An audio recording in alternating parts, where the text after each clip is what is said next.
I want to reach a point to where I don't care about time and that I can find the love for running without the time.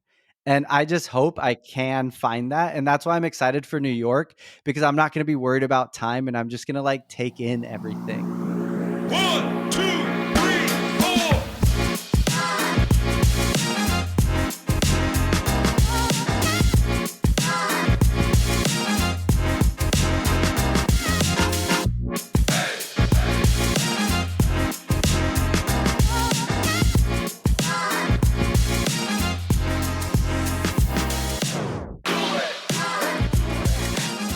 What's up, everybody, and welcome to episode 80 of the On the Runs podcast, our first live outside in a parking lot episode ever. Erica, what's going on? Not much, man. This is a lot of fun. We got ourselves an audience. We're in a church parking lot right now. Yeah. We got some friends of the pod with us today. Let's do We're a having quick blast. let's do a quick hello. We have Lindsay, Tara, and Patrick. We even have Kathy, Patrick's wife. She is going to be my t-shirt lady, handing out the t-shirts to everyone who comes to buy them. She's so much more than the t-shirt T-shirts lady. Give for her sale. some credit. Come on. Yes. We just ran the Run the Res around Tower Hill Pond in Auburn, New Hampshire. You guys, I did not fall down either. We're so makes proud me of so you. happy. It was an entire trail run. It was a lot of fun. We were in with Lindsay. Lindsay won the race, by the way. She ran away. She ran away from us, but we ran with Tara. And I was thinking, in sync, it's tearing up my heart when I'm with you. But Tara goes, no, it's like pterodactyl. So that's how I'm always going to Although think of I don't it. spell my name with a P. Tara, Maybe I should. it's going to stick. So that's amazing. So this is what we're going to do. We're going to go right to Mike. We have a great guest. And then when we come back, we're going to talk about the race. We'll have the little outdoor parking lot podcast. So let's talk about Mike real quick. Magic Mile Mike. And when you Google him, your Google is going to come up with all this Magic Mike stuff. Which I totally didn't mind. I'm a big fan of Magic Mike, but I'm an even bigger fan of Magic Mile Mike. He's so much fun. He makes all these awesome videos on Instagram. You must have seen some of his stuff. Well, who shared us the videos first? I believe it's two of the ladies right in front of us, that's Tara and right. Lindsay. Yes, Lindsay sent me the video, and then I sent it to you guys. Yes. Because poop. Some of our biggest supporters right here are three of them right here. So, and Kathy. So, all right, let's get to it. Let's get to Magic Mile Mike, and we'll come back for the outro with everybody here, and it will be a lot of fun. What do you say? Let's get right to it. All right, everyone, enjoy Magic Mile Mike on the On the Runs podcast. Our next guest on the pod broke into our world recently when one of his most epic reels made it into our DMs from many of our listeners. Besides from making epic content for all of us to see on social media, he's a run coach, a former D1 athlete, a TV director, and owns his own production company. Because of his social media handle at Magic Mile Mike, I continue to get Magic Mike promotions on all my social media platforms. Thanks for that. But I'm super excited for this dude to be on the podcast. Magic Mile Mike, welcome to the On the Runs podcast. Oh my gosh. Thank you. What an intro. Sheesh. Thank you. Thanks for having me on, you two. Stoked to be here. It is our pleasure because, like you mentioned in the intro, we've had some of your reels just like flooding our DMs because people are like, you got to check this out. This is so funny. Like, we were loving your stuff. So I'm so glad that we were able to connect. Oh, thank you. Thank you. I'm glad it's spreading. Like wildfire. Yeah, it really is. You're big on Instagram. You're even bigger on TikTok. We're more just on one side of Instagram. But it's super cool to see what you're doing. It's the one, we'll get into your reels, but I just want to tell you this. That one we found you with, I shared it with so many people who don't even follow the podcast. It was just like, that's how good this is. Wait, And which this one is- was it? The one when you're like, I run because at one point you never know when you're going to have to take a shit. Yeah. And you don't get that feeling anywhere else. It was something, I'm paraphrasing, something Yeah, along those that's it. lines. We'll get into the Okay. reels later. But Mike, we already love you. Like we were talking, my favorite communication back and forth was with you because you and I were actually sending like voice messages to each other versus text. And it Yeah. was so much fun. So I'm just excited to get to know you, and let's get to know you. Who are you and where are you from? So originally, I'm from Whittier, California, but I moved to the Sacramento area, specifically Elk Grove, when I was about 9.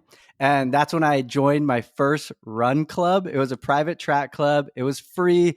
I had already had a love for running, just like beating kids on the yard in elementary school, but I wanted to like actually compete.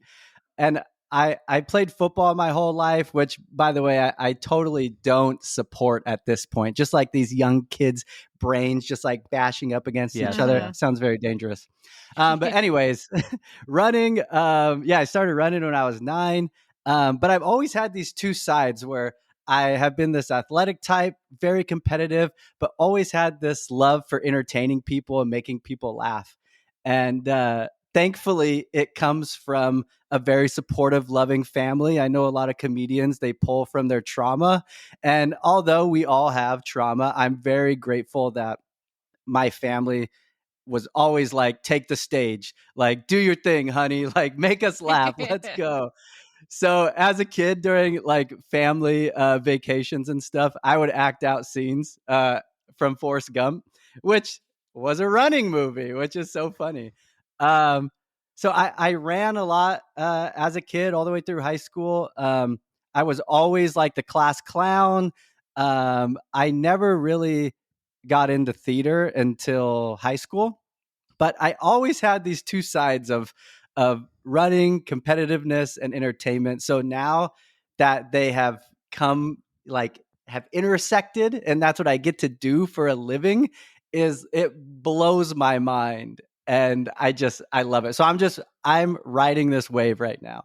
That's so exciting to see, man. Like, just you're bringing so much humor and joy to people's lives. Like, just stumbling across you on Instagram, like, you brought smiles to our face. And that Instagram post that he was telling you about, like the poop one, that's our whole thing. That's us. Like, in a nutshell, we Yeah. love all the stories. So we're just super excited to dive into what you're all about. Thanks, guys. Thank you. Let's get to know you a little more. You played football. You're from California. You moved to Sacramento. I've been to Sacramento, loved it. I was there for a day, and I just had a blast. You're also a TV director. Yeah, so I haven't worked in TV in a few years since the pandemic, but straight out, I studied cinema and television arts in college. This is so crazy to think about now, but like a lot of my family is in law enforcement. So growing up, I just thought I was going to be an officer. It's like, I'm going to do what my dad does. Playing cops and robbers, I was always the cop, one of those things. You were And pigeonholed. yes, but sorry to call out this teacher right now, but Professor Foote was my first criminal justice teacher at City College. And you know those asshole teachers that are like, you're probably going to fail my class if I'm being honest. Look to your left, look to your right. These people aren't going to be around. And I was like, peace. I'm signing up for theater. F this.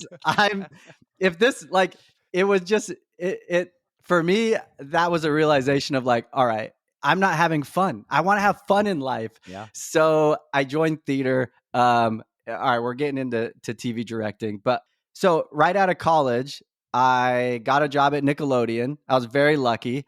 I knew someone who was working there, and I used to go to the office every day and just say hi to everyone, make people smile, probably annoyed a few people. They're like, who the hell is this guy? He doesn't even work here. They had a snack room, which was fabulous. But so I just happened to be at the right place at the right time, or I forced myself to be at the right place at the right time. And they needed a videographer or a director of photography, if we want to get fancy, for this Nickelodeon show. And I was literally just like the closest person there. So that opened up a lot of doors. My first gig with Nickelodeon was going to Will Ferrell's house and filming him. I peed in his toilet. That is my claim to fame. He was just like the nicest guy ever. And so through that job, I got to film a bunch of celebrities. And in LA, if you just say you have filmed celebrities, people don't even care what the footage looks like. They're just like, oh my God, like, we want to work with you too. So That no is a one cool saw thing any you of get the to say, man. That's a cool thing to say. So no one ever looked at the footage. They just heard these celebrity names, which is so funny. It's so LA. And then so while I was working at LA, or working at Nickelodeon, I realized that like I was pouring my heart and soul into this product that aired one time at night for a bunch of teenagers, and it was done. I wanted to create something that had a little bit more meaning and life to it. So I co-founded a video production company that originally was about telling the life stories of parents and grandparents. We would film their life story like a documentary and add photos and videos and put something together for the family. But that was really, really hard to market because no one knew that it was something that existed. So no one was looking for it. And it was really awkward to be like, hey, I wouldn't actually say this, but like people are going to die soon. You should probably film them. Yeah. It's just an awkward Tough sale. subject to breach. Yeah. Yeah, but it's such an important thing that like everyone should get. Not trying to sell it. We don't really offer that anymore. But anyways, that kind of got our production company to have a brand, which was these heartfelt style storytelling. So then that transitioned us to working with nonprofits and small companies and just helping them tell their story in a fun and an engaging way that has some heart to it. So in between Nickelodeon and starting our own company, I was and am always looking for opportunities to grow. So there was this job listing for a director. Originally, it was director of photography for a CBS show. It was called The Recruit. It was documentary based. We got to travel the country. There was a host that went through the different departments of these companies to see what it was like to work there. Sometimes really boring because like for example, we went to Zoom. Like, could you imagine how non-exciting it would be to go through the different departments of Zoom? It's like, this is our cloud station. We're like, cool, what do you guys do? And they're like, well, it's a cloud. And like, we're like, all right. Anyways, moving on. Yeah. But we got to go to like Taco Bell and Hasbro, all these like interesting companies to see the behind the scenes. Anywho's, so I started off director of photography for that, then director, then eventually executive producer. Then the pandemic hit. But it was really cool because each one of these jobs outside of our company, outside of our safe little bubble, is such a humbling experience because we're working with these larger teams, with these networks. We're seeing their workflow. We're having to get notes from a lot of different people. So every time we did that, we would take those things we learned and bring it into our own business. And now we are mostly working within our production company and now also working with brands, running brands for some comedic content. I love that for you, man. You're growing something that you're passionate about and like you love doing it, just having fun. And you seem passionate about it and you're just doing your thing. Keep doing that. Can I tell you a funny story that you made me think about when you mentioned Dr. Foot or Professor Foot or whoever he was? Yeah, Professor Foot. I had a similar teacher in college. Erica and I met in college. We went to Plymouth State. You take New Hampshire. If this is New Hampshire, you put your finger in the middle. That's Plymouth State. Okay. I was a marketing major. And to be a marketing major, you had to take accounting 1 and accounting 2. And the only class I had to retake was because of this asshole teacher. His name was Dr. Buck. And the only thing funny about him was his license plate said Dr. Naked. Because Buck Naked. So I had to take accounting over again, and I took it over with another teacher during winter. Remember, Erica, we had the winter class. You could like jam in 3 weeks. Yeah. I did it, and I passed fine. This Dr. Buck guy was like looking in the room, and basically, if you're not an accounting major, you're not going to make it in life. Like accounting majors are where it's at. Like he only liked the accounting people. You could tell when he would hand you paperwork, he would smile at the girl or guy who was an accounting Oh my major. God. Fast forward. I graduate college, right? I graduated just fine. The only teacher who gave me a hard time was this guy. Damn, Dr. Buck put me on academic probation, not my drinking and partying. Yeah. I moved to Charlotte, North Carolina, and I'm working in NASCAR. And I had this one friend who would come visit me every 6 months. Her name was Leah. And she would drive someone's horses down to South Carolina, near Charleston, near the beach. And then 6 months later, she would fly down, drive them back up. And every time she would visit me. So this one time, it was springtime. She's flying down. I pick her up at the Charlotte airport. We hang out for a few days. This one time I actually got to go with her to South Carolina. She goes, "Oh, this guy I do this for, he's going to take us out to dinner. He's going to like treat us. We can stay at his house for a couple days and all that." I'm like, "Great."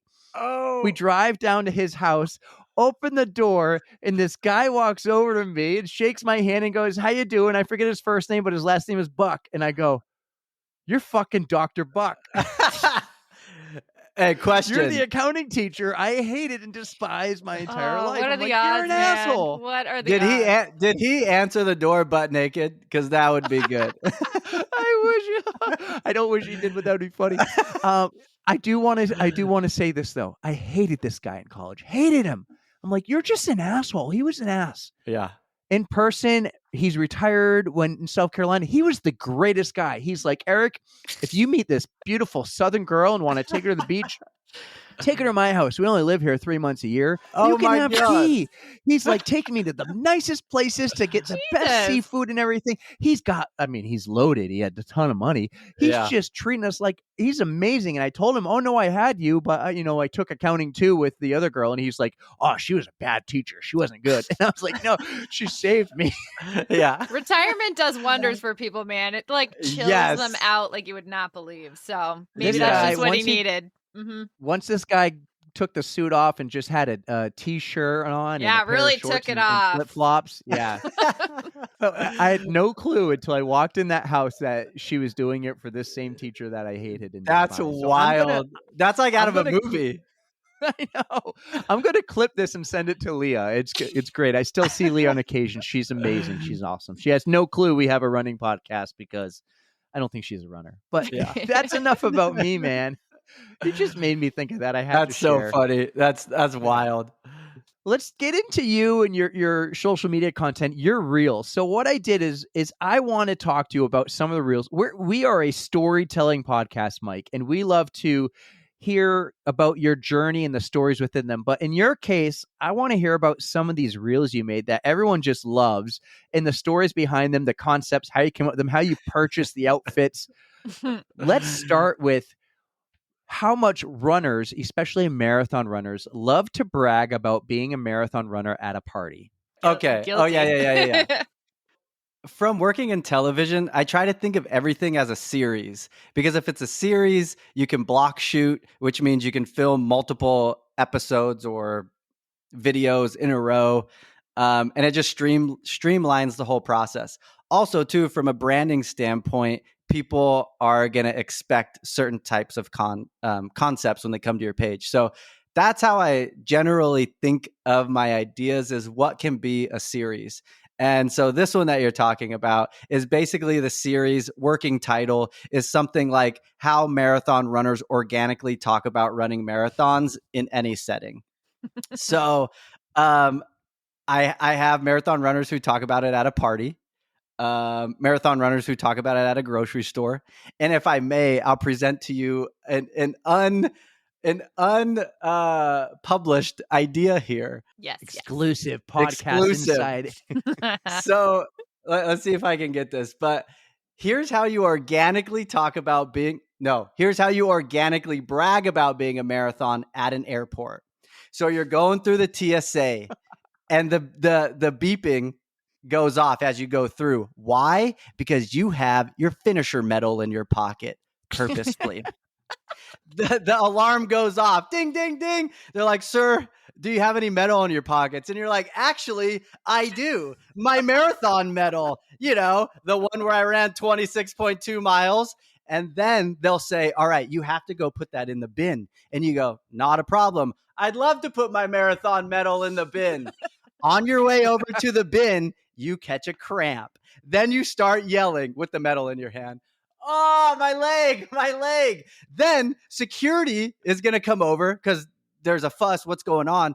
They'll call the medical team, which then will put you in a wheelchair for the rest of your time at the airport. And how easy is it to strike up a conversation if you're in a wheelchair with a medal? And I just feel like from there, you can tell everyone about your marathon. So it's concepts like that where I'm like, you could talk about marathons anywhere because that's what we already do. So how can I heighten this to a just absurd level? You freaking nailed that one. Oh my god.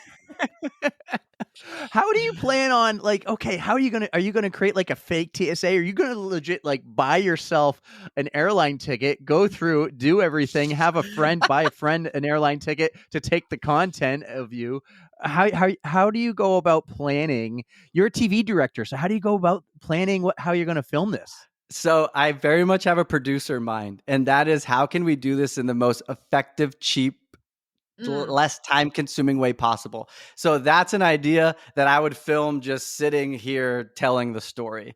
Maybe I'll put corny B-roll stock footage over it of like anyone at the TSA. But honestly, that idea would probably just be me on my phone, as if like I just got this idea and I'm organically sharing it with people. Well, if you want, Erica and I will fly out to California. We'll do a West Coast trip, and we'll Just dress come get up us like at the TSA. airport. Make it work. Yeah. I'll be TSA. Erica will be like the lady pushing you in the wheelchair. Okay.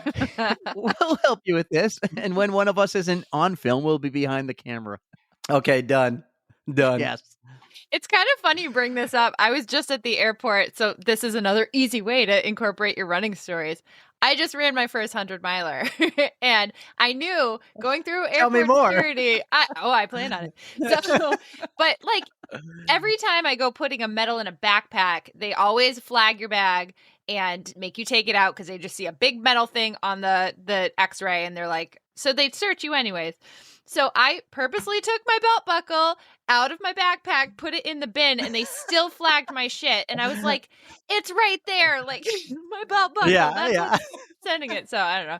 That's exactly like any little thing that we can do to talk about our accomplishments. That's just what it is. And you just hope and pray they go, that's a cool buckle. What is that?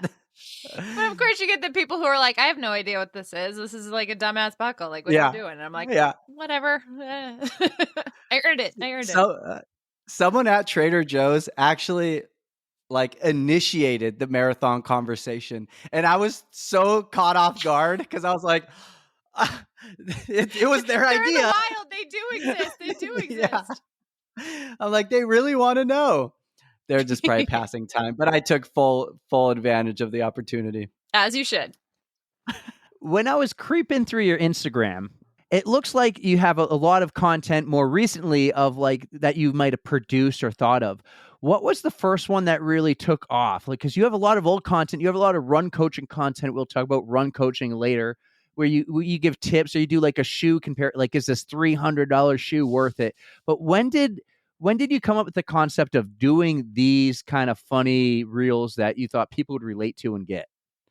So a big inspiration for me is David Goggins, but not in the way that you would think. I think his content is super toxic.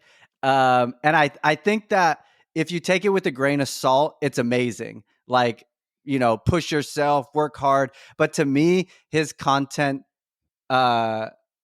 is not safety first. And as a run coach, like, safety is always first.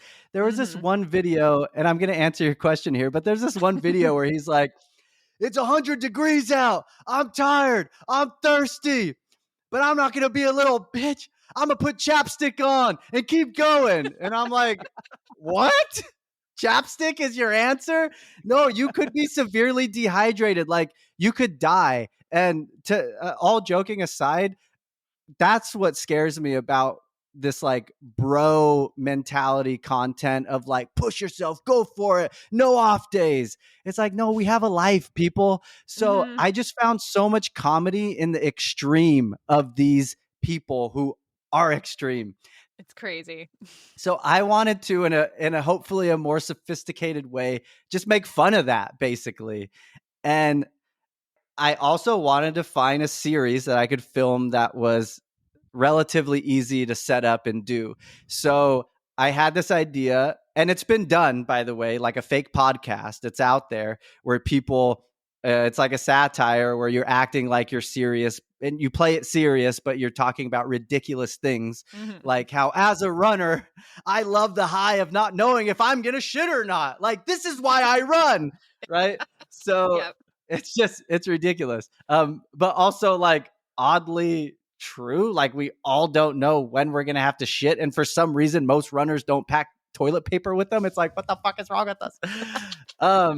So that's my concept for this fake podcast series is like, what can I make fun of? So I did the one where if I run because I never know if I'm gonna shit or not. I did another one where I talk about marathon runners being better than everyone else in the world. And Yes. I'm just so sick and tired of being better than you. Yeah. I'm just so sick and tired of being better than everyone. You know, I'm literally just like you, except better. And I just want to get that across because people try to treat me differently. And like there's a part of me that think they should because I am better, but I just want to be equal, guys. I just want to be equal. So my way that I film and write these is I write it out a few different times with a few different versions, and then I set up my camera, I do my lighting, it's with this backdrop here, and I just let the camera roll for a bunch of takes, and I improv, I try new things, I just have fun. And I try to get crazier and crazier and more emotional, and eventually I feel like, okay, I got something there. And then I go into the edit room and just pick and pull the best parts. So I always have like this list of ideas, but they all require a different emotion. And so I try to film something that is like within me, if you will. So I did the video where I talked about how marathon runners are better than everyone. That day I was actually having like a pretty bad day, and like I was feeling pretty down. So I was like, hell yeah, like this is the time to talk about marathon runners being better, because I was already in like this heightened emotional state. So like that emotion that you're seeing on camera is real as hell, but it's just directed with different dialogue. And that's my favorite type of comedy, is when you have real emotion with ridiculous dialogue, and you don't even have to worry about what you're saying. You just have to feel all the feels, and the comedy will come out through that.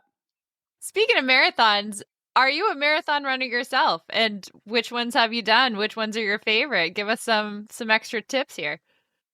So I've done the LA Marathon twice and the Big Sur Marathon. Yes, one of my favorites. Oh, Big Sur?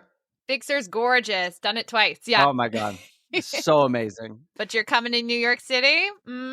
Yeah. Wait, are you in New York?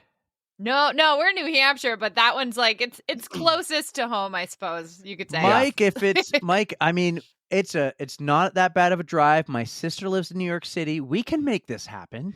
Dude, honestly, I'm going to be there for 7 days.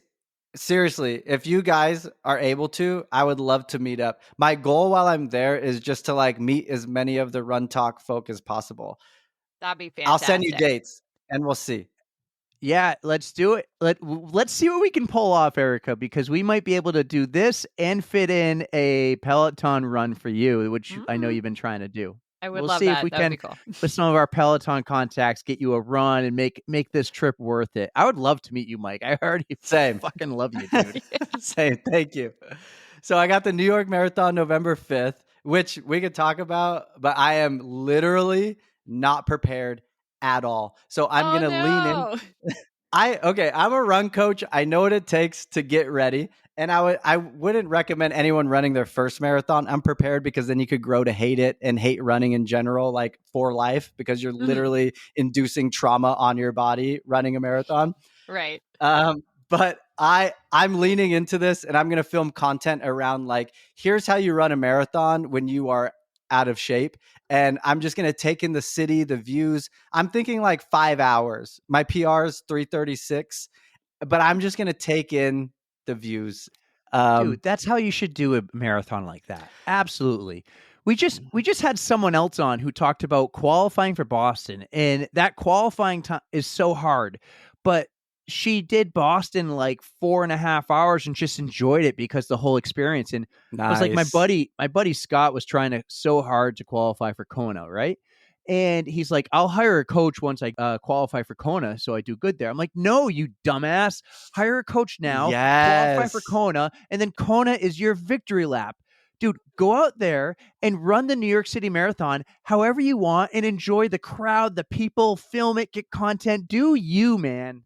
I'm literally getting chills. I've never heard it that way. I love that. I love that. That's such a great mindset. Wow. It's the victory lap. It's your victory lap. It is. Damn. And you're gonna have Yeah. crowds, like they will carry you. I mean, you even if you're walking, like it's just gonna send you right to the finish. Like you're gonna so much to see. The people are incredible. Just look out for the signs. I swear New York City has like the best signs out of any marathon. Yeah. Like just people are so creative out there, and yeah, you're gonna have a blast. Yeah. You don't want to miss it. Yeah, I'm excited. I'm excited. So New York Marathon, November 5th. And then I actually started marathon training today, day 1, for the LA Marathon. New York isn't even in the radar at this point. Yeah. So I started day 1 of Today like, is October 9th, by the way, everyone. And this will drop the Yeah. Tuesday before the New York City Marathon. oh, amazing. So yeah, my eyes are set on LA. A goal is to beat 3:36, which I know I can do because here's a tip, by the way. After you've ran your marathon, journal how your training experience was. So, because you might realize how many days you missed, how there was things that you wish you would have done differently that you can apply to your next training cycle. So that's what I did. That gave me a little bit more confidence. If you've followed my story, last year during training, my first month in the training, I got costochondritis, which is basically inflammation of the chest. And anyone can get it from sleeping on your side. And from here on out, I have to sleep on my back like I'm a freaking vampire. I feel like Dracula every night. No. It feels like you're having a heart attack when you wake up. It was pretty scary. Is that why my man boobs are so big? Because I sleep on my side and I have inflammation in there? That's it. It's not your diet. It's not your work ethic. It's costochondritis. Giving him I gotta excuses. sleep on There my you back go. more. Flatten these babies out. Yeah. And then a month before the LA Marathon earlier this year, I passed out and broke my nose after I elevated my feet for too long. And I ran the marathon with halfway working nostrils. It was absolutely insane. So I'm like, all right, if I went through that, I think I can PR this time around. I need this story. I want to say I saw the reel, but I want to hear it because I did watch that on your story. All right, yeah, I have to hear this because this is like a code brown. We love code browns. We say code brown is like when you have a oh shit moment. It doesn't just have to be poop. This sounds like an oh shit moment. You passed out while elevating your feet and you broke your nose. Yeah, it was a learning moment for sure. While in high school, I always heard elevate your feet after run, elevate your feet. Never knew why. I've looked it up and like there's contradicting information about it. But basically I finished a 20-mile run. I was like 5 months in the training. So it was considerably chill. Of course it's taxing on the body, but like my heart rate was low, moderately low the whole time. I come home, I elevate my feet. I usually only do this for like 5 minutes, 10 minutes. But I got stuck on YouTube and I was there for 20 minutes. I was tired and I had a potato in the microwave that was beeping like, hey bro, I'm ready to be eaten. But I was like, no, chill out. So eventually I'm like, all right, I need to eat. So I stand up and I start feeling lightheaded. So I go to the microwave and then I'm like, all right, I need to sit down. So I sit down at the table and I'm feeling lightheaded. And I had just read an article about, rest in peace, this young athlete, marathon runner who passed away after the race. So that was very much in my head. So I assumed I was passing out, but also like I'm like, is this what dying feels like? Like, what the hell is going on right now? So it was actually very scary. Because I was like kind of, you ever stand up too quick and you feel like you're about to pass out, but then you don't. Yep. That has happened to me before, but this was like going a little bit further. So my dumb ass was like, why pass out here at the kitchen table where I'm already seated? Let me try to walk to the couch where it's nice and comfy, where I could just peacefully pass Oh out. no. Oh no. So I tried to make it to the couch, and I made it about 2 steps, and then I wake up and I'm bleeding. I'm like, what just happened? It was crazy, but it was just because I elevated my feet too long. The blood rushed to the wrong parts of my body, and when I stood up, I passed out. Oh no. Writing that down on my notes. Do Don't- not yeah, do elevate- that. Yeah. Do not, seriously, do not elevate your feet too long, or if at all, and get up slowly. Like, go to a stretch on the ground first. And if you ever feel like you're gonna pass out, just go to the ground, lay on your back and go to the ground. I've done that a few times now, where like it feels like it's sneaking up on me, and I'll slowly make my way to the ground. Oh man. But you managed to run that marathon with a broken nose and only like, what do you say, half a working nostril? How is that? Just like breathing wise. I feel like that's going to throw a wrench in your marathon plans. Yeah, I didn't realize how much I used my nose for running. I thought I was mostly like breathing out of my mouth. Which, side note, is such a pet peeve when I see like these sexy runner videos where people are trying to be cool and they're just like I'm like, that's not comfortable. Like, just breathe out of your mouth. No. If you look at any pro runner, especially marathoner, their mouths are open. Mhm. That's always Oh just funny man, to that's me. like making me like not be able to breathe right. Just like, because I never have like full.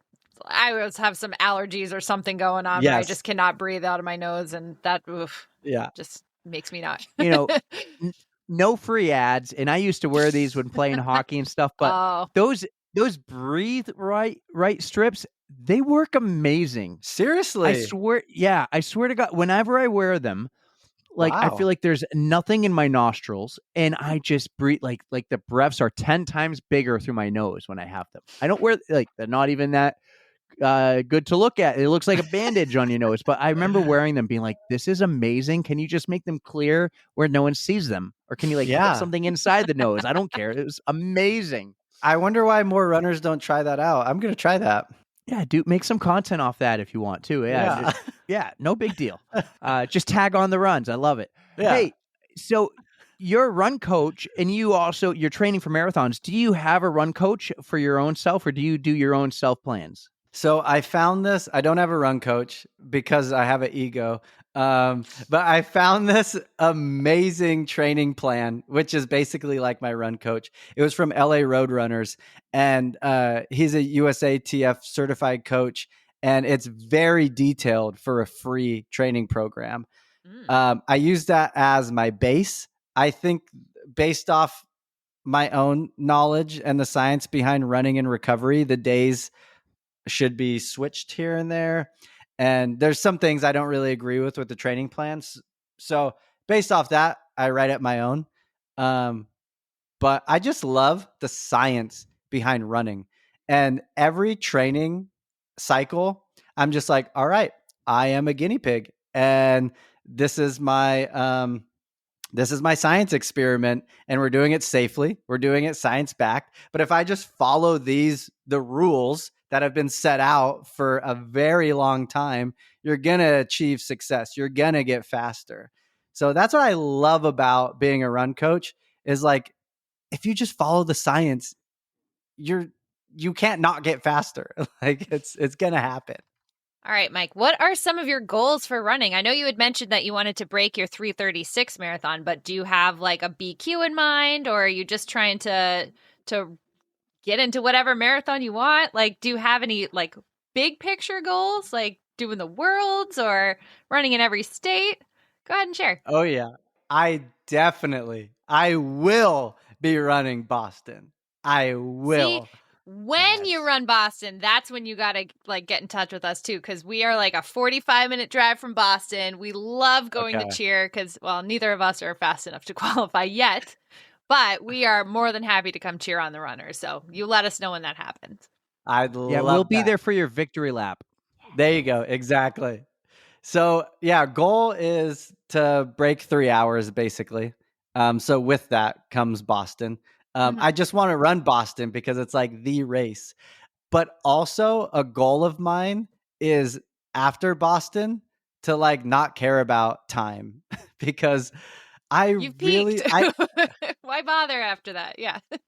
I want to reach a point to where I don't care about time and that I can find the love for running without the time. And I just hope I can find that. And that's why I'm excited for New York, because I'm not going to be worried about time and I'm just going to like take in everything, because I know I'm not going to be able to PR my entire life. I started running marathons a couple years ago. So of course, right now it's easier to PR, but it's only going to get harder and harder. So that's another thing with my training where there's elements that I purposely have left out because I want to enjoy this ride of PRing. Also, I'm lazy and don't want to do everything at once. But eventually, I feel you. Like this training cycle, I'm going to start incorporating cross training. I know you should do it. I know it prevents injury. It's just a lot of time to be training for a marathon and cross training. Yeah. So with that, naturally it will be easier to be faster.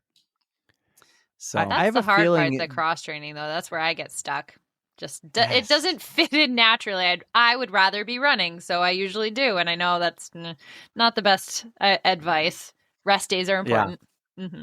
I have a feeling you're growing. You're going to be big. You're expanding your reach. I have a feeling the Berlin Marathon is going to regret not accepting you into their race this past year. I'd love to run Berlin. I'd love to run Berlin. Oh, you're talking about the video? Yeah. I'm talking about the video. That was a great video. That was a great reel. So, okay, there's another example of where I just try to be different with the content. I saw like 30 videos of everyone talking about their Berlin experience. And I'm like, what if I was the guy that didn't get in and was just bitter as hell? Because well, that's the thing too. There's truth in comedy, right? Like so many people are bitter about not getting in. So I'm like, let me just lean into this guy a little bit. You need to keep going with that series and make the guy who didn't get into Boston this year didn't qualify. The cutoff. The cutoff was about too high. The 5-minute 31-second buffer. That's good. All right, I'm gonna tag you guys as the do it. The unofficial writers for that one. That's good. I like that one. And they just had Chicago, so there's that too. Oh yeah. Hey, what was the D1 sport you played? Because it wasn't football, was it? Hell no. I would have been murdered. Oh shit. It was ribbon twirling, actually. I love no, I'm just kidding. I couldn't even. He had the most serious face. Perfect timing of me almost spitting out my water. I thought that was a sport. I tried. I couldn't. So good. No, it was track. I was a 400-meter hurdler, and that was my jam. not ribbon twirling. But wait, have you seen Olympic ribbon twirling? It's insane. That's a gymnastic feat in itself. It's not. Yes. Yeah, it's incredible. So you ran the 400 in track is what you said, right? Hurdles. 400-meter hurdles. 400-meter hurdles. Oh, you ever have a Code Brown moment there? Yeah, hurdles are intense. Yeah. One of my dream guests to have on the pod, her name is Michelle Janicki, I think. She's an Australian hurdler. Love to have her on the pod one day. Wow. Dreams. Cool. Glad you got me today. I'm just kidding. No, he loves her because she dances. She does warm-up dances in her little. Oh my God! Wait. You know who she is? You know who I'm talking about? There we go. Okay. Yes. If you have her on, please, I'll come co-host that day. You got it. Yeah. This is my head hurts from laughing. Okay, we talked about this before we hit the record button, but this is honestly, it's my favorite reel you made. It's the decades run, the runners through the decades. You went out, you bought the outfits. You had the 80s, the 90s, you had the guy in the 20 with the camera doing the vlogging in the 2010s, you had 2020, and then you even went to the future. Tell us whatever you can about that, the concept, the going out and picking out the outfits. How long did this take? Like, did you have these outfits? Did you keep them? Did you I know you want to bring one back in style. Like, this was my favorite one, man. Thank you. I loved making this one. It was so fun. So for those of you who don't know, I was portraying a runner from each decade, starting from the 80s to present day. And this was an ad for Roadrunner Sports, who's my favorite client in the world. And they're celebrating their 40th anniversary. So basically how it works with them, and it's different with every client, but they're like, hey, we have a 40th anniversary. We need some content around this. And I hop in a brainstorm session with the team. We're all pitching ideas. We landed on this idea of showing a runner through each decade. And this came from another idea. By the way, I feel like as a creator, you have to get out of your head that an idea is an original, because at some degree, it's an idea of something else. So I don't know if you guys have ever seen, but there's these videos that are like hairstyles throughout the century, men's wardrobe throughout the century. And it's basically a person, and there's like they just bring you through the decades, basically. So I love that concept. It's easy to keep the audience engaged because you're excited to see what the next decade is going to be. So that's like at first subliminally, but eventually I realized that's where the idea came from, was just wanting to showcase different decades. Then it went into the planning stage of like, what does a runner look like from each decade? What do they wear? What technology is available? What technology isn't available? What do they sound like? What do they believe in? What makes them angry? What makes them tick? And that's like the actor side of me, where you really have to break down a character. So I had a Google sheet of every character from each decade. I had links of inspiration from those decades. I had links to outfits I wanted to buy. I had funny dialogue that they would potentially say. And I just built out a whole character with a backstory and a life and everything. And some of those details you don't see come through like clearly, but they're on my body, right? Like I am projecting them in other ways. So then when it comes to filming, or excuse me, we write the script. This is something me and my partner write, and then we have like alternative lines of what we could say. And it's all based off the backstory that we created for each character. Once you have a backstory, it starts to write itself because you understand the character. So when we got into filming, I dressed up as each character at a time. So I started with 80s. I dressed up as my 80s guy. And I had these pre-written lines I knew I was going to say. But then there's a whole lot of improv and just fun.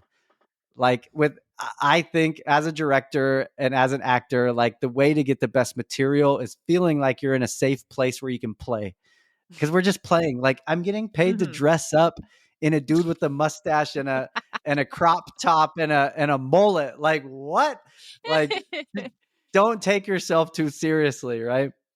So I just try to have a whole lot of fun. And with each line of dialogue I probably do about 15 to 20 takes. And I just allow myself to be free and have fun. I'm playing dress up. And I do that with each character. And then in the edit room, some stuff that I thought was funny day of is dumb as hell. And it doesn't end up making the edit. And some stuff that I just did because I just wanted to take a risk and have fun ends up making it. When you're directing yourself acting, it's really hard to separate yourself and know what's working and what's not working. So I just try to film as much as possible and decide in the editing room. So that was kind of the process for that video there. Well, you can just tell how much fun you are actually having because it absolutely translates to the screen. Like your characters are hysterical, the outfits are spot on, and your improv skills, whether they were actually improv or you wrote them down, like your creative vision is just awesome. Like it was hysterical. We loved it. So keep it up. Thank you. I got to give a shout out to Roadrunner because they give me so much creative freedom. They're That's like, awesome. make something, and I'm like, okay. I Kind gotta of need say, a little I even less saw- creative freedom at that point because you're like, which direction you want me to go in? But hey, Yeah. good for them. Yeah. I even like how I wouldn't really call it a teaser, but you posted before that reel actually came out and a post of you in the outfit saying how much you love this 90s outfit and bring it back. And you're like, I'm making something, but how cool is this outfit and the chain and everything? You just seem to really enjoy what you're doing, man. So don't stop. Go out there, keep producing, and enjoy the victory lap. Thank you. I will. One thing I really like to do on this podcast is I want to pump your tires. I want to give you a chance to pump your tires. You are a run coach, so I'm assuming it's a business and you're running this run coaching business. So let's hear about your run coaching business, your venture, what you're doing. Like, is it just you and one athlete? Is it big? Is it small? And if someone wants to find you, not only how do they find you, but what should they expect when they come to your run coaching business? Love that question. So I've been running forever, like since I was 9 years old, and I've always been obsessed with the process of running and the science of running. So, and I ran Division I. I've been trained under a 2-time gold Olympian. Ooh. The credentials are there, but I've never actually have been titled as a certified run coach. And I started posting more content about what I know about training and what I've seen worked and what's been passed down to me through decades. And I realized, okay, people are actually listening. Now I have a responsibility because people are asking questions and I want to be able to answer. And this is people's health. It's their life on the line. So I got certified. And now this is something that I offer. It's mostly online because most of my clients aren't in LA. But I write up customized training plans for people based on your work schedule, your life schedule, where you're at in training and what goals you have. And the biggest thing I push is safety. And I talked about it earlier, but I want to create training plans that are safe because there's a lot of overtraining out there. And I just want to simplify training because this, like I said, the science is out there. You just have to listen to it. You have to trust the process.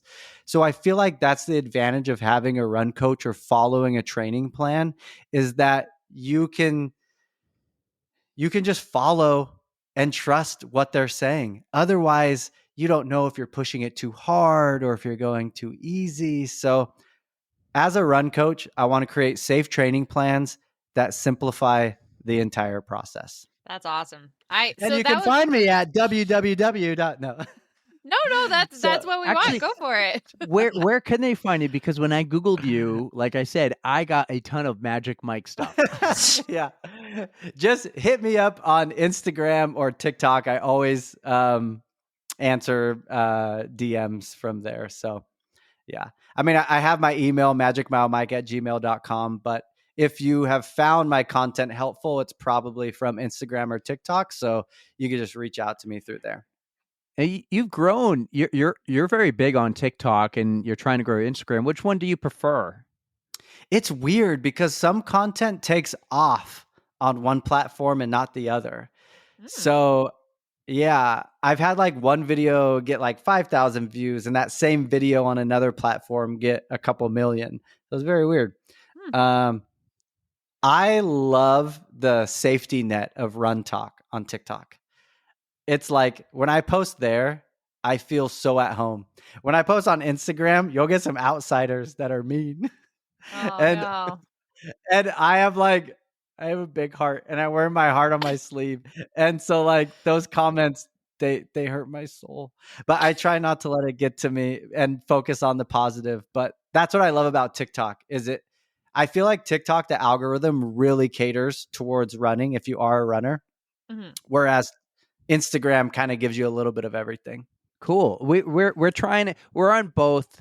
We're really Instagram based. I was never on TikTok until we started the podcast. Then I created one, and then it's a lot of work to do both and YouTube. And I'm just like one battle at a time. But we're on there, and occasionally, a couple times, I'll just do a big TikTok dump or a big YouTube dump of the reels or the shorts. Yeah. But Thank yeah, God for so him, though. I I'm was- so bad at all things like Instagram. Like, I'm not even on TikTok, but like, he just has I wouldn't even say time, but like, you just No, I like don't have the the passion for it. And I'm just like, eh. So we I wouldn't be have anywhere this- if a it lot was of for work. me. Mike, I have 3 kids. 2 of them are 2.5-year-old twins. Oh and my I'm home God. 5 nights a week with them as my wife is working. So when they all go to bed, with the exception of Monday nights when we're recording, I will then go on the computer like right away. I'm like running to the computer, like super excited to work on the podcast. And whether I'm either editing the audio, the YouTube, doing things, emailing, talking to you, scheduling, I have this controller. So my desk has this LED light, right?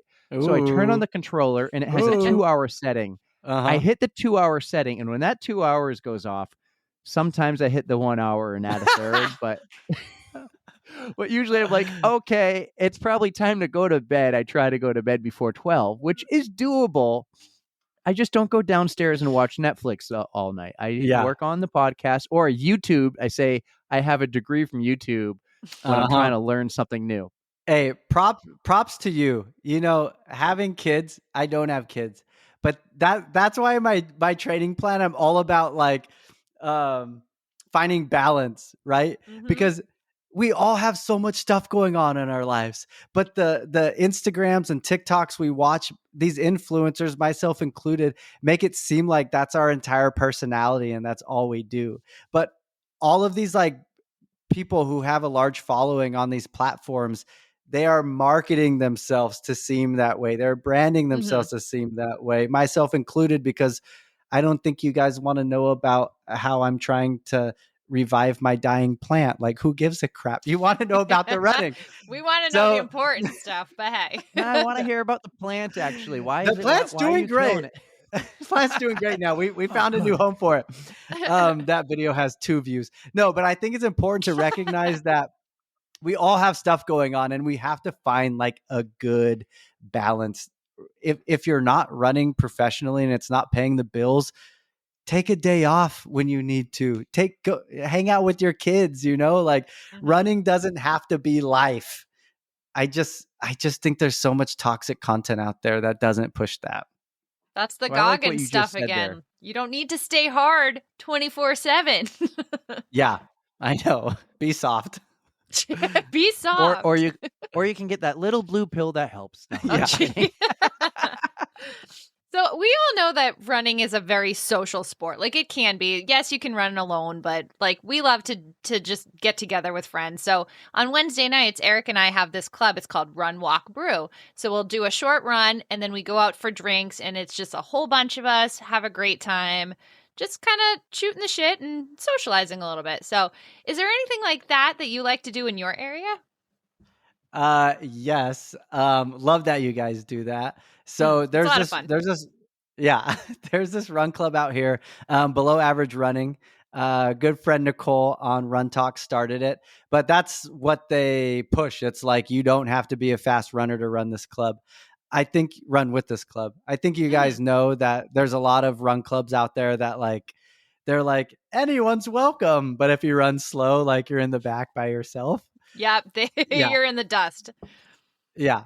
So I don't know. I think it's cool to be able to find both. Like if you want to run competitively, sure, find a faster run club. But I think it's so important that there are these run clubs like you guys have and that Bar has, Below Average Running, where everyone is welcome. Because if you've been to a race, the majority of runners are your average everyday runner. Like we're not Mhm. trying to break a world record or qualify for the Olympics here. So I love that these places exists because I hear about that problem all the time. So I remember seeing a video that you had done.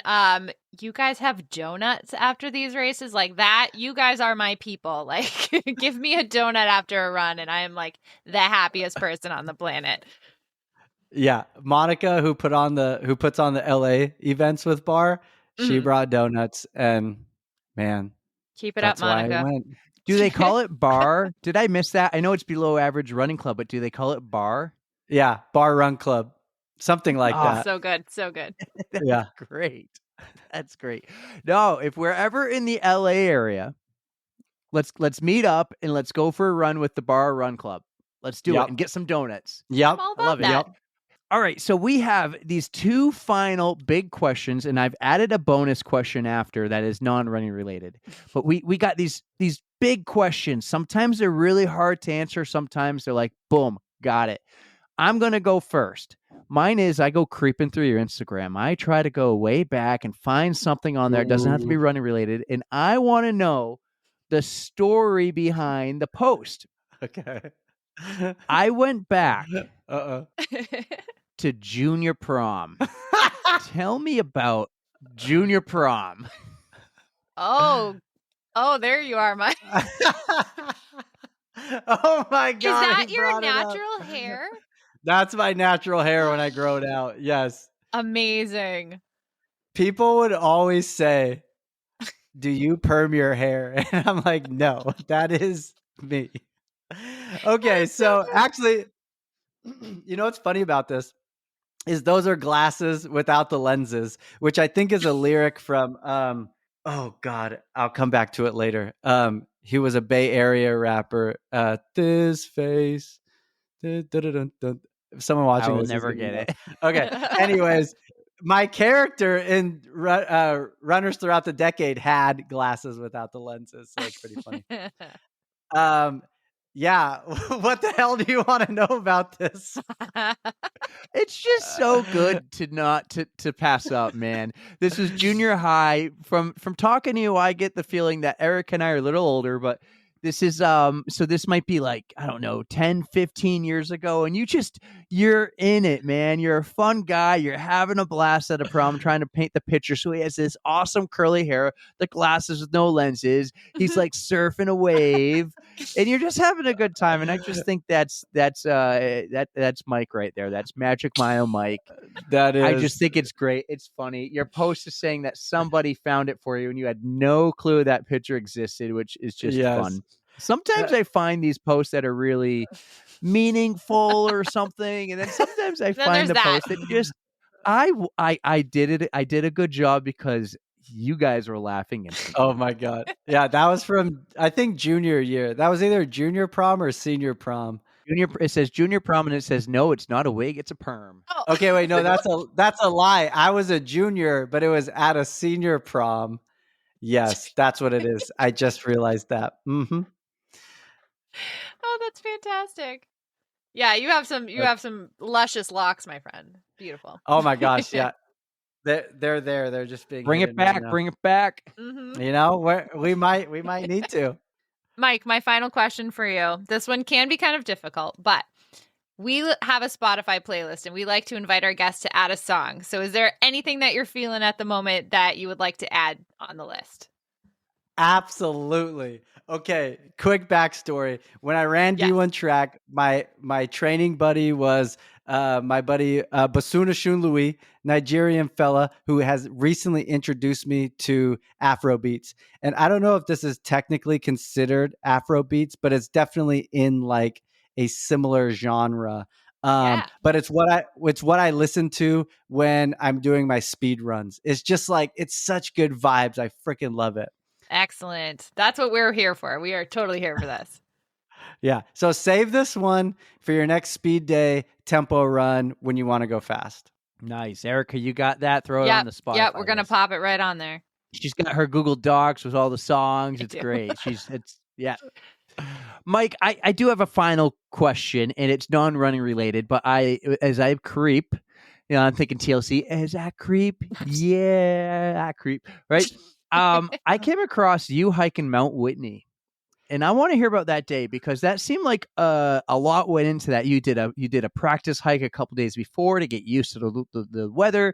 You started bright and early or bright and dark in the morning. Tell me about hiking the highest mountain in the United States outside of 10 of them in Alaska. So we're talking the 48 states. It was the hardest thing I've ever done. Harder than any marathon, harder than Big Sur. Oh, It shit. was because mean the thing business. about doing that hike, and so many people hate on me for this on my posts when I talked about this, but I'm like, you know what? Screw you. If you're hating on this, then you're just an a-hole. But basically, when you're doing this hike, what's different than a marathon is you're out in the middle of freaking nowhere. And Mhm. if you get hurt, if you get dehydrated, if anything happens, what do?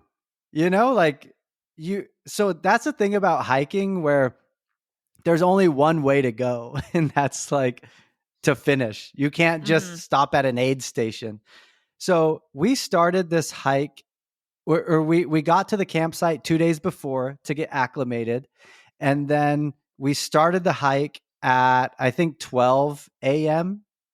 We woke up like at 11 p.m., which Oh, you don't wow. sleep much the time before.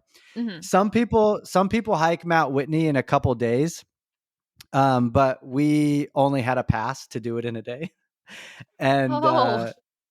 yeah, and we went for it. And also, I don't recommend trying to do it in a day when there's still a bunch of snow out because it's just a lot more challenging. So the hike itself, I think, was like 14 to 18 hours or something insane like that. Mhm. And I didn't talk about this much on my posts, but I never got to the top. I was about a mile and a half from the top. I was so unprepared for the high altitude that and it was getting dark too. And Mm. the route we took up there was a longer route.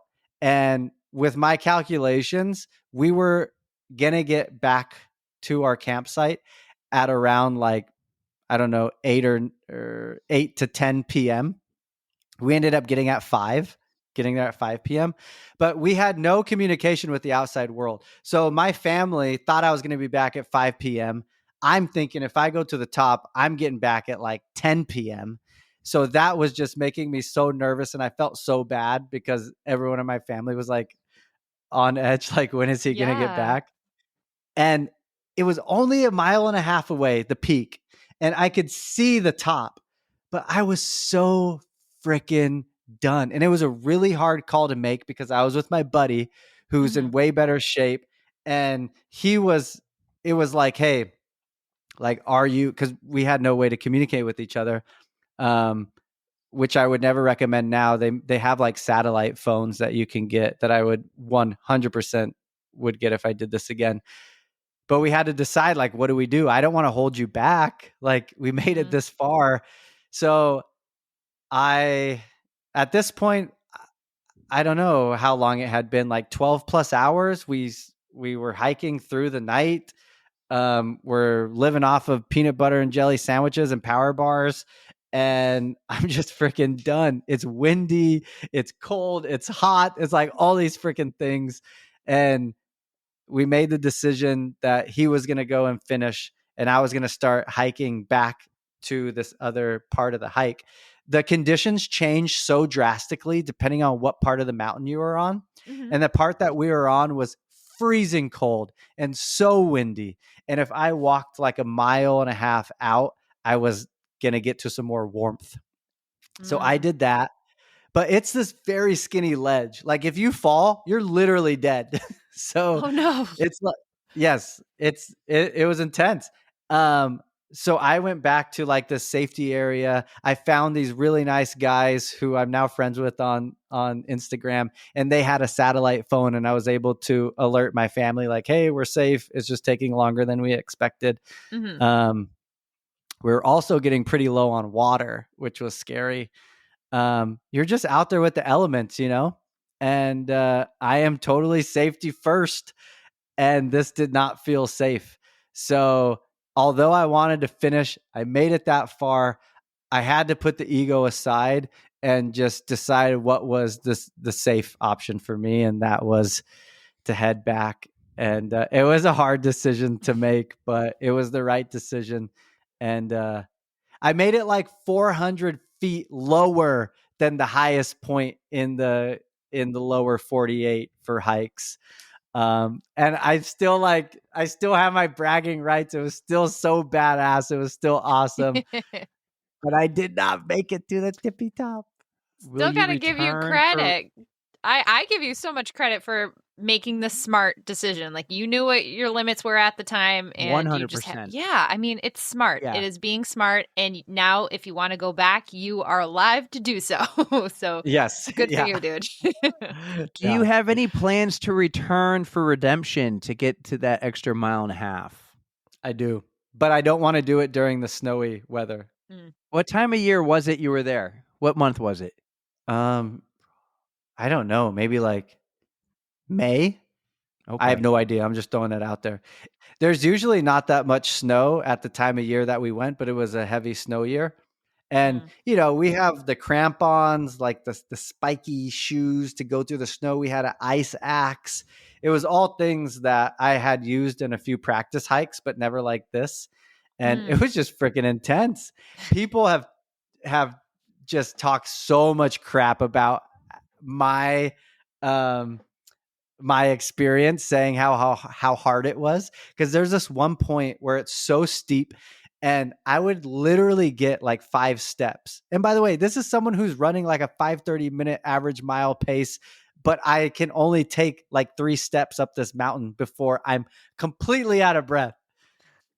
And people you are got like, altitude "Oh, working against you, dude." Like, people are like, "Oh, what a little bee. Oh, dude, like, oh, little baby." I'm like, "What the? See me on the track, son. Let's go." attaboy, Yeah. attaboy. It was I have a rough. word for them. It's called keyboard warriors. Yes, exactly. A few of them were like, my dad did this no problem. I'm like, what about you? Exactly. Oh, Mike, you're Yeah. so cool. This was, I'm so happy we did this, man, and that we connected. This is so cool. Same. I'm glad you guys reached out. I'm glad the Yes. algorithm connected us. Yes, thank you to like our listeners. I can't remember. No, I don't remember who. It was probably Lindsay or Tara. Lindsay but and Tara, someone- I'm pretty sure it was like both of them in like our group chat. Like, Yeah. they're like, check Yeah, it was this out. You're right. I think it was the group chat. Yeah. Mhm. No, dude, keep doing what you're doing. Put out the good content. Do what you love. You know, We'll keep sharing it. We love it. We'll pump your tires. If you guys want to find Mike, just at Magic Mile Mike. He did this funny joke with us earlier. He said, "Yeah, my middle name's Mile," and I'm like, "Oh."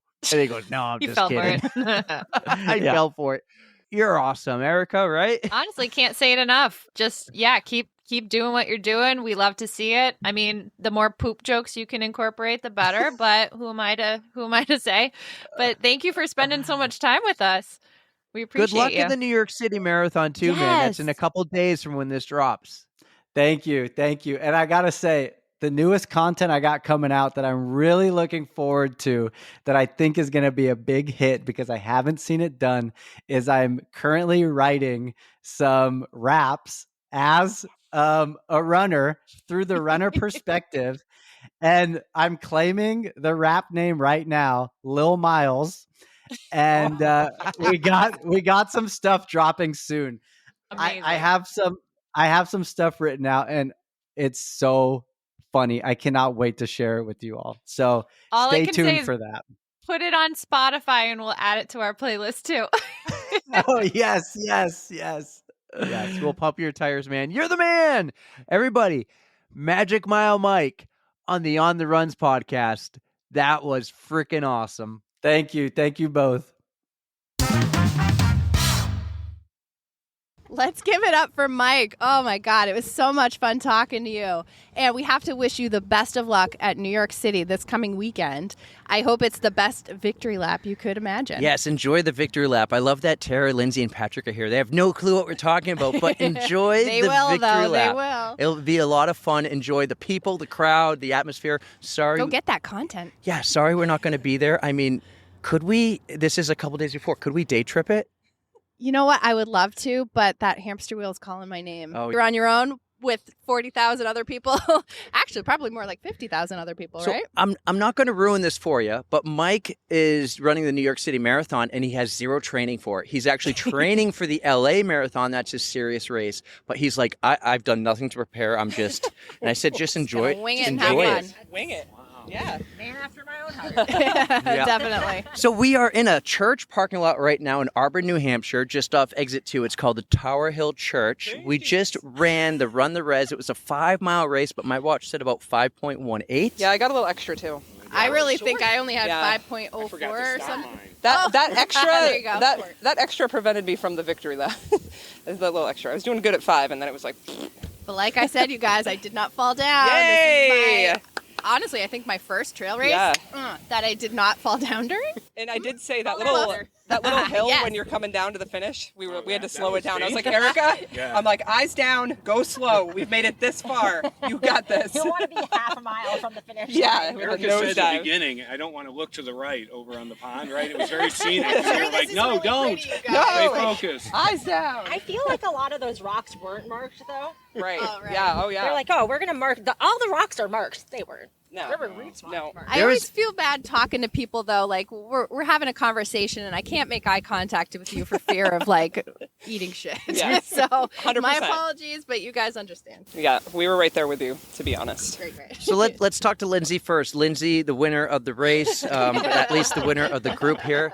Lindsay, She's the winner of the group. you just took off, but you signed up just today, the day of the race. I did. Solid I 10 have minutes before. gamophobia. So- I really don't. I just am really. I'm disorganized. So I'm a what? disorganized human being. One other thing you were trying to do though, this morning or last night, you were looking for a costume. What was the costume you were looking for? I was trying to find a poop emoji costume, but it's hard to find anything this close to Halloween. So Since we're talking about you, we were talking to Ashley Paulson, did you hear the little tip she gave for your Yes. hair? Yep. Have you tried it? Do you see my hair? There's nothing in it. Are you saying it took all the color out? No, I haven't done anything since I moved into my house because I'm too scared about ruining my shower. Okay. Oh no. Tell me about your boss. Erica just missed this, but your boss listened to your episode. What was his reaction and his wife's reaction? My boss, I don't think he was surprised really at all, but it's some of the stuff I talked about is not exactly something you want your boss to know all the details about. Yeah. And then his wife listened to it like a month later and she lost power on her headphones, so she's walking through her like nice neighborhood listening to my episode where I talk about shitting in the middle of a road. And she's walking past like elderly ladies with it on speakerphone, and they heard it. So yeah. All right, we got to stop something real quick because someone just showed up here, and we have AJ. Is that what I should call you, AJ? I asked this guy last year to come on the pod. He goes, I don't know if I'm interesting enough. Well, guess what? I'm putting you on the spot. Welcome to the podcast. Hello, everyone. How are you? How was your run, man? You just got back. Slow, very slow. Hey, you got it done. You got it done. How you been, man? How's life this year? I haven't seen you much. I know Erica's run into. I've never met you, so can I get a hug? Officially. Yeah. Official hug there from He's a big supporter of ours, so it's great to always run into you. So I'm so happy you're here. But I took my socks off. You're one. Yeah. So I took my socks off already. I got too hot, so unfortunately we didn't get our group picture today. But We're all wearing the UFOs, Yeah, we got- except for yeah, Patrick. repping He's got the UFOs. Crocs. We're trying at least. And I got my fiance wearing UFOs too now, too. And she's got pro socks on too. She's looking beautiful. There we go. The Awesome. brands we love. Got to ask Anthony, Hashtag no what figure. happened to your leg? What happened to the knee? You got the big bandage there. This was a fall on the Rockingham Rail Trail last week. Yeah. One of those, lots of leaves down. Were there Didn't any see the falls rock. today? No. Good. Woo! Yes, victory. Nobody right fell there. today. Although I was going so slow, if I had fallen, that would have been a problem. Well, I want you to take a look at Erica's knees. Look at Erica's knee. Is that from Yeti? Yeah, that's from Yeti. Aftermath from Carnage. Yeti. It's all healed, but it's just looking real Scar-worthy. grungy. Yeah. And that was after a half marathon in? Yes, it was. Yeah. Yeah, she's I can't clumsy. imagine that being like, oh, I only have 87 miles left. It's a mind fuck, let me tell you. Yeah. Excuse my French, mind fuck.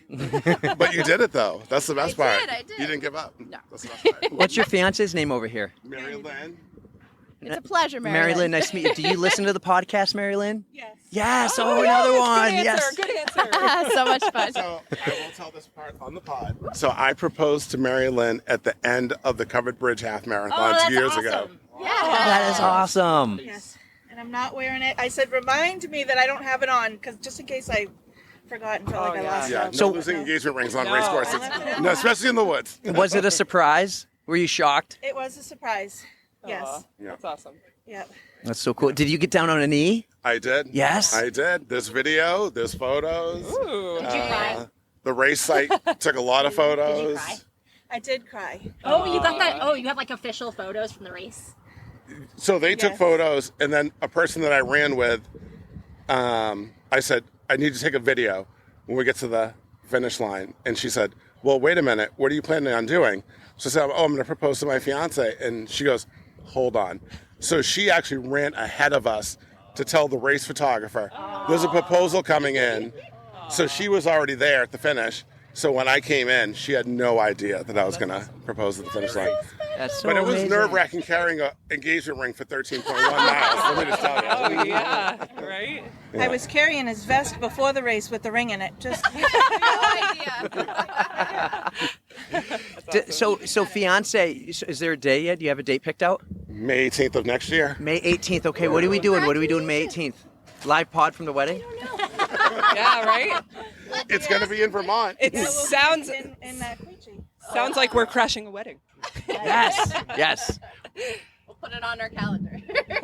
The reception is on the line of where the course is for the Covered Bridge Half Marathon. You're at giving Simon us too many Pierce. details because Hey, you know what? Yeah, right? You know, I love it. I love it. I can't wait. All right, May 18th. It's going in my calendar. Do you like kids? Because I might have to bring mine with me. There's going to be a lot of kids there. And they're okay, There will be perfect. kids there. I have twins. They're 2. Wait, They'll are be we going 3, up in and the camper? my daughter will be. Yeah, can I take a camper, park it like right there? You guys are going to regret this. It's Vermont. Yes. It's Vermont. You can park a camper anywhere. Yes. All right. It's gonna be a party. Live pod. This is our first live pod, by the way. Thank you for being a part of it. Oh. Very special. Yeah. Yeah. Now, I don't know if you know Anthony, but this is Patrick, Just introduce ourselves. Mr. Why Run When. If you remember the earlier in the year, we had the book Why yes, Run When. Yes. Oh, my goodness. Just Hold for the on. race. So are you going to be up in Concord? Or were you just No. in Concord signing books? No. Okay. But do you know something I should know? Somebody's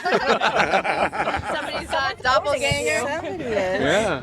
No, His name that is wasn't me. Patrick. But Well, this is super cool, man. It was so nice to meet you, and Glad you congratulations. guys stopped by to say hi. Yeah, This absolutely. is a beautiful race. Yes. Yeah, absolutely. We'll plan another pro compression run soon. We'll get Rachel involved. She's the good one at planning all that yes. stuff. So Yes, we have to drag her up here now from Boston. And, yes, we you will. know, It's great to meet everyone. Nice to Yes. meeting you all. Thank you so much. Nice to meet you. Enjoy the weekend. Thank you. Thank Nice meeting you. nice to meet you. Do you want chicken or beef? I would like the lobster. Hey, by the way, it's a 4-course dinner. Okay, four-course dinner. Is it an open bar?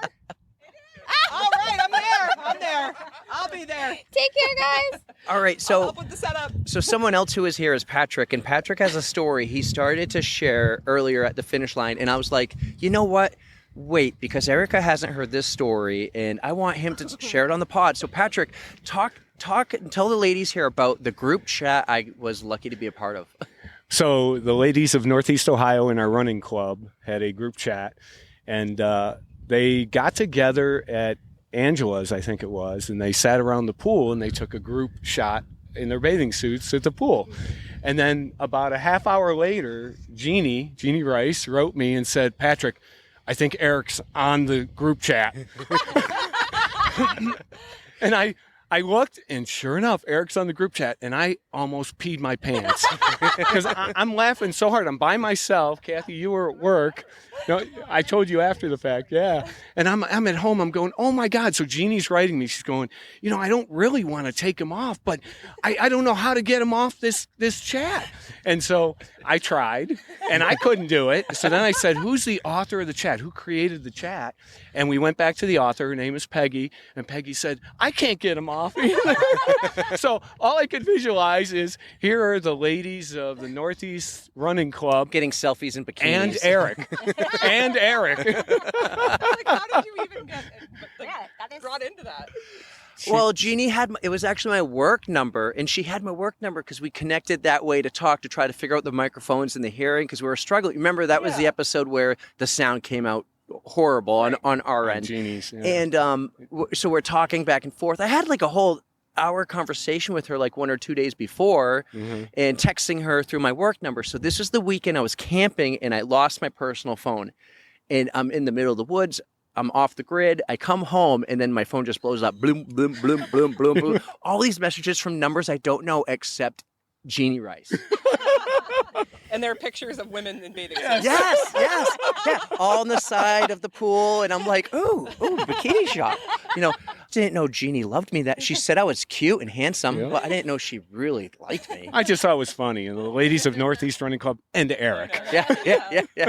So I'm in I'm in Virginia Beach, and I'm thinking to myself, I'm going to respond to this and just say, hey, ladies, nice to meet you and all this. Did you send a selfie of yourself moving? That was when I ran without a shirt on. Oh, there you go. And I was like, I'm going to send that picture later. And I forgot about it. And then weeks go by, and Patrick's like, Patrick told me, we're trying to figure out how to get you off. We'll figure it out. And then I go, earlier, hey, did they seriously remove me from the group chat?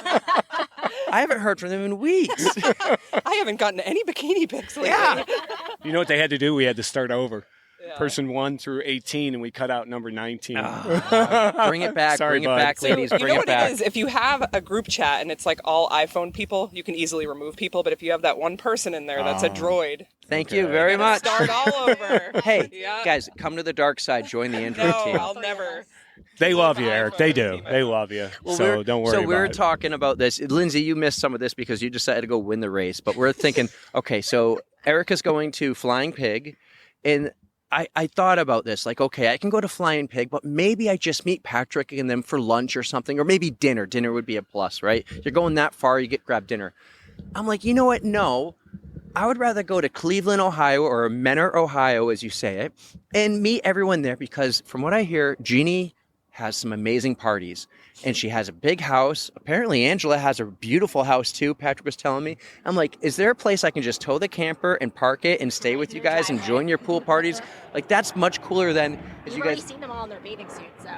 I already seen you in your bathing suits. Can we have a pool party? Can we run like Cleveland Marathon weekend, or maybe just a fun 5-10K running festival type thing? Like, make it happen. I would go to Cleveland over Cincinnati, because I feel like Cincinnati, you're getting an Airbnb with Dave, but maybe you just meet them at the start line, the finish line, and maybe for a meal. I want to party at Jeannie's house. I want to go to one of Jeannie's parties. Jeannie, That does sound like a blast. I would party at Jeannie's too. Jeannie, set it up. Make it happen. Anyone want to say anything before? Like, got a story or There something? were no code browns at the race today. that's No good. one fell, and there were no code No browns. code so I'd say browns, it's a yeah. success. 10 minutes. Although I don't know, Lindsay, you ran away from us. Yeah, Lindsay shows up with 9 minutes to spare, signs up, and then just takes You off. ran away from us. It's like, good seeing you. I want to Have a great say day. everybody here looks amazing wearing your On the Runs t-shirts. Yeah, these are Yes, awesome. they are beautiful. Love it. Like, You do need thanks to get so a- much for repping. We're going to take a group picture after. Yes. We will, so everyone listening, I have the t-shirts. I have 2 materials. Lindsay, why don't you give everyone a little rundown of what you're wearing? All right, so I'm wearing the tech shirt. It's a short sleeve t-shirt, and it's, kind of loose, and it says On the Runs on it, and it's a like sky blue color. It's comfy. I'm sure it's gonna be great to run in. Definitely not like the cotton shirt I wore today. I would call it maybe Carolina blue. Yes, go Yes. Tar Heels. Yeah. And then, Erica, you want to give us a description of the one you're wearing? That you're not really wearing, you're just kind of hovering it over your breast. It's really soft. No, this is my favorite kind of t-shirt. I have so many like this. It's really soft. It's what? Yes, it's like the dry, like tri-blend, I think is what they call it. It's a pretty baby. I think it was called Canvas. Canvas. Oh, turquoisey. We can't figure it out, but it's a pretty blue. That one is more the blue of our logo, like the light blue on it, when the one that Lindsay's wearing is more the Carolina blue. But yeah, I'm not currently actually wearing it because I am hot as balls. So It is a beautiful. It is what October 28th, and it's probably it's going to be. Yeah, it's, right now. it's in the I had 70s. all of my windows open in my house yesterday until like 9 o'clock at night. Same. I went for a walk outside in flip flops at like 9:30. Yeah. And it's going to be 40 tomorrow for the hike. Yep. Welcome to New Hampshire. You ordered nice weather for us. You're Kathy and I welcome. love it. You are welcome. So what is next on your trip? You guys are in New Hampshire. You had the 12-hour drive yesterday. When did you get in? We got in about 7:15 last night. So 7 a.m. to a 7 p.m. type drive. So it was long. It was brutal, but we're. My brother lives in, like right outside of Cincinnati. Oh, does he? It's the most boring drive ever. From here to there? Yeah. Yeah. Oh. Yeah, totally. Yeah. Well, it was our first time on 90 coming east, so we enjoyed Mass it. Pike, We enjoyed yeah. the leaves. I mean, it was a beautiful sight. So now we're going to go up to Vermont tomorrow, spend a day there and visit some more family, and then we're going to head over to Maine for 4 days and 3 nights. And Bahaba. yeah, Bahaba. You're gonna hang Even out. we can put the accent on it too. You're going to hang out with Patrick Karen. We are, yes. Oh, Patrick, cool. I'm coming your way. I've got my costume. I'm set. We're supposed to run together on Halloween. Oh, that's so- going to be so really cool. Oh, Yep. very cool. So something, I think some news that happened in between when you were on last and today is you hit your goal for book sales. No, not total yet. No. No? No. What was the total? So when we recorded, I was at 220, I think, and now we're at 263. Ooh. So it's I thought the good. goal was 250. No, the goal was 300. Oh, we're almost there. So I'm 263. gonna be at 264 when I get home. Ah, okay. You know, it's Sweet. Do really, we have 265? you know what's really cool about when you buy a book from him, it comes from him and he'll personalize it on the inside. Yep. He'll write you a little note. And no pressure, you may or may not get a scratch ticket from Ohio. Right. Yeah. Which I should have brought mine because I won, and it's $5. You won $5. I was going to give it to you, but now I guess I'll have to Oh, drive you to got to Ohio. drive to Ohio. That's the intent, Lindsay, is Yeah. if you win, you got to come to Ohio and cash I it mean, in. I You- should be going to Ohio at some point. since my Go see your lives brother. there. Yeah. Yeah. All right, so Patrick, you've signed up for how many? You've ran how many marathons? Just 3. Just 3. Okay. We're all talking That's about such Chicago. a runner response. Chicago's Only only 3. a 6-hour drive from you. Right. Today, I am going to officially apply. Yes. Yes. Yeah. I think you need to apply. I've applied. Wow. What pressure. Erica's applied. When is Chicago again? It's October 13th, I think it's Oh, it's- 13th next year. Columbus Day week. Yeah. It's right around Columbus. Columbus Yeah. is Indigenous- October 20th next year, so it's Oh, the week okay. before. Yeah, week before. So, Yeah, I think it's the Yeah. 13th. I spent way too much money when I went to Chicago to run, so that's not gonna be happening again for like. we'll see. Many I'll years. put it on the tickler file there. I think you to only have remind me. till, was it November 15th it closes? I Oh, think is something it? like that. So you gotta. But I could go to you got cheer. A couple weeks. You could go and Yeah. share. Go to cheer. All right, here's another one. If we ever make the Menor, Ohio trip Mhm. and go out there, and if it's not Cleveland Marathon weekend, what weekend should it be? Is there like a fun community 5K, something that your run group puts on? Yeah, it's every weekend, Eric. Every single weekend there's That's an good opportunity, flexibility, really. You know, like it. Well, if I encourage you to come during the fall. So, I okay, really do. if Chicago doesn't happen, because we're all applying for the lottery, and let's just say it doesn't happen for all of us but Erica. Erica goes to Chicago by herself. We all go to Menor. if Chicago does happen, we do Menor the following fall. Yeah, or you could do Menor on the way back. Oh, yeah. Well, actually, we're going to That'd be fly because busy. now Oh, Manchester that's has the right. direct flight. It That's always right. Had the direct That's right. flight. You know, It just goes The to following Midway. year, then. I Following year. noticed that when I was booking my travel for Utah, that the Chicago flight was back, and I don't know if it ever really went away. It did go away for American, they said, but it's seasonal now. I always flew Southwest from Manchester to Midway direct. And it Direct was is the way to always go. fantastic, never an issue. I like Southwest. Southwest is good, but right out of Manchester, easy peasy. Erica's cat. With Well, the this was- butthole. Does This your cat's butthole have an Instagram yet? Oh God, no! That is not happening. Do not make that a thing. Nope, no. I am shutting that down right now. Tara, could you take care of that for me? Make the Instagram. Yes. We'll Yeah. collab. What's your cat's name? Scooter. Scooter's Pooter. As catchy as that is, it's not going to happen. That's a new hashtag. We'll start with a hashtag. Actually, Kathy, could you open my passenger door? And the gift Patrick got us is on the floorboard. Scooter's Pooter. No, the front door. The front door. We're gonna go in and Hashtag all the videos now. Oh my god. On the floorboard, Kathy, you see it there? All these pictures, and I'm just gonna randomly put scooter. Like what?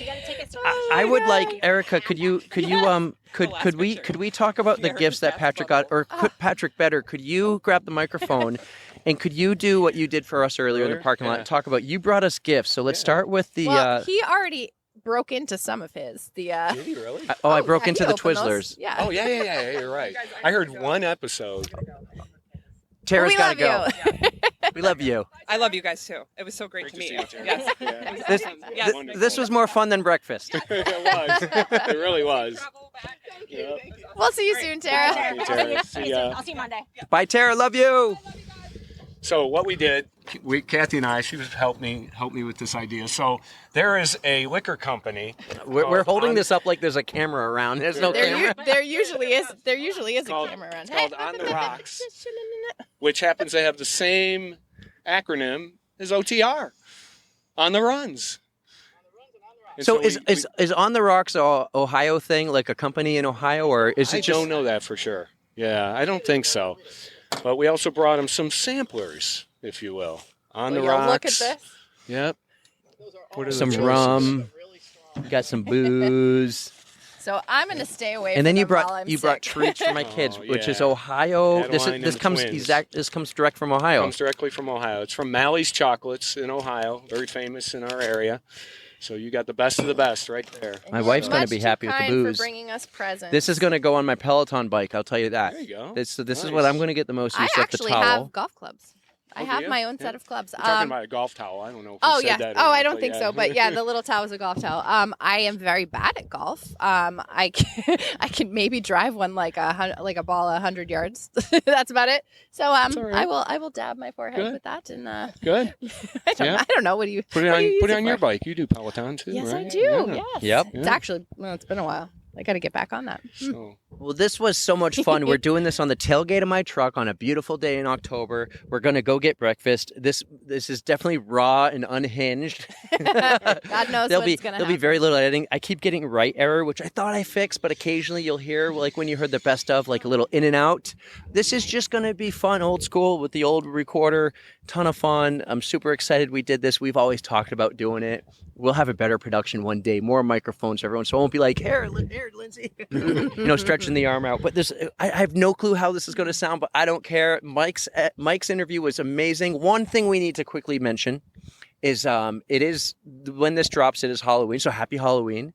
But it's also the last day of October, which is our Breast Cancer Awareness Month. And we've had now 6 amazing people, and there's so many more out there. And we just want to say thank you to everyone who's come on the podcast and all you wonderful, amazing ladies, everybody who's helped us find these guests. Angela has been a huge role, and not just the breast cancer guests we've had, but with Patrick and others. So thank you so much. This is I don't feel like we've talked about it enough. I officially made my donation to Jay yesterday. Very nice. And I put it in for the recovery basket. I ran my 5K for Jay as well. Excellent. So no, this is a fun month. Super important to get the word out there. It's breast cancer in the community, running community is a lot going on right now, because you also have just up the road in New Hampshire, Allie Feller is going through it. So we all know about her and what she's going through, and she's being very public about it. So, and sharing everything, which I think is great. Sharing is great, and I'm so happy we're able to share with you the 6 amazing women we've had in the past year, this month and last year in October. Again, we had Nikki, Jackie, Angela, Jay, Sherry. Oh, how did I get Chris. and Chris. That's on the spot, guys. I don't have anything. I'm like, You oh did my great. God. Impromptu's the best, Eric. You Yes. guys are doing great with Yes. this. This is awesome. Thank you so much for being such big supporters of the pod. Seriously, like Lindsay and Patrick, Tara earlier, even Patrick's wife, who I'm like, did you make her listen to the whole thing during your 12-hour car ride? She's like, no. I'm like, thank God. A little too much Eric, I think. Who wants Too much to listen to Erica. me? Know everything about him by the time he got here. Yeah. No, thanks for being huge supporters of the pod, both of you. I really appreciate it. Yeah, I You guys love are it. doing something great. Well, this is fun. We'll see how this comes out audio quality later. There might be some wind. There might be some airplanes, other cars going by. That truck over there. There's a tractor over there. Yep, this is going to be interesting to definitely see for sure how it came out. What a beautiful day. Sandals, t-shirt, shorts, UFOs. I shouldn't say sandals, UFOs. What a great day. This is so much fun. Erica, I think you got to take us home. You guys know that we love you so much. And don't forget to stretch. 3, 2, 1, yeah!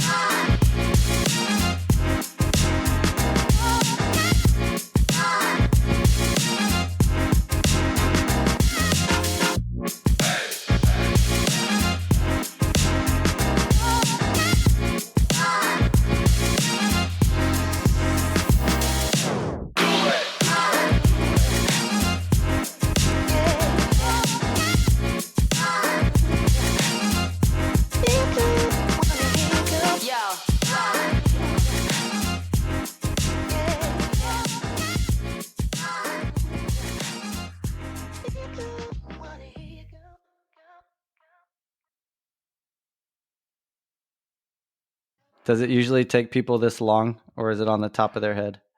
Well, Oh no, it's never on the top of their head. Never, no. Or it either is or it isn't. There's no in between. Okay, wait. But when this comes out, Mike, it's going to be like, oh, I have this playlist and it is Okay, that perfect, song. perfect. Yeah. Erica used to always think I didn't like this question because I said how hard this big question. I built it up. I go, no, it is a hard question. I can because see it sometimes now. people, I like, can see it now. like there's like 30 songs they would want to add, but you can only pick one. Yeah. And Erica then is always like, oh, you can have two. I'm like, no, they can't. One.